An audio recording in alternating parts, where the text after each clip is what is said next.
বিয়ে বাড়িতে বা বাড়িতে পটল চিংড়িতে বিভিন্ন স্বাদে বিভিন্ন রকমভাবে তোমরা খেয়েছো, আর পটল চিংড়ির স্বাদ তো অসাধারণ হয়, সেটা আর বলার অপেক্ষা রাখে না।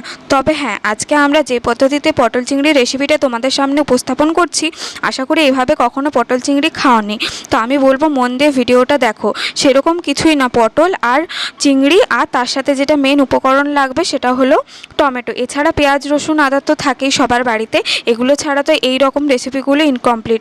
তো কিছুই না, পটলটাকে আর টমেটোটাকে সেদ্ধ করে ভালো করে স্ম্যাশ করে নিতে হবে। এরপর কড়াইতে তেল দিয়ে তার মধ্যে শুকনো লঙ্কা আর কালো জিরে ফোড়ন দিয়ে পেঁয়াজ কুচি, লঙ্কা কুচি আর রসুন কুচি দিয়ে ভালো করে ভেজে তার মধ্যে নুন হলুদ দিয়ে আগে থেকে ম্যারিনেট করা চিংড়ি মাছটা দিয়ে একটুখানি ভালো করে ভেজে নিয়ে দিয়ে দিতে হবে স্ম্যাশ করা টমেটো আর পটলটা। এরপর নুন হলুদ দিয়ে ওই সমস্ত উপকরণকে ভালো করে মিশিয়ে শুকনো শুকনো করে ভেজে নামিয়ে নিলে তৈরি হয়ে যাবে এত সুন্দর রেসিপিটা। ভাতে খেয়ে দেখো, দুর্দান্ত লাগে। ভিডিওটা কেমন লাগলো জান।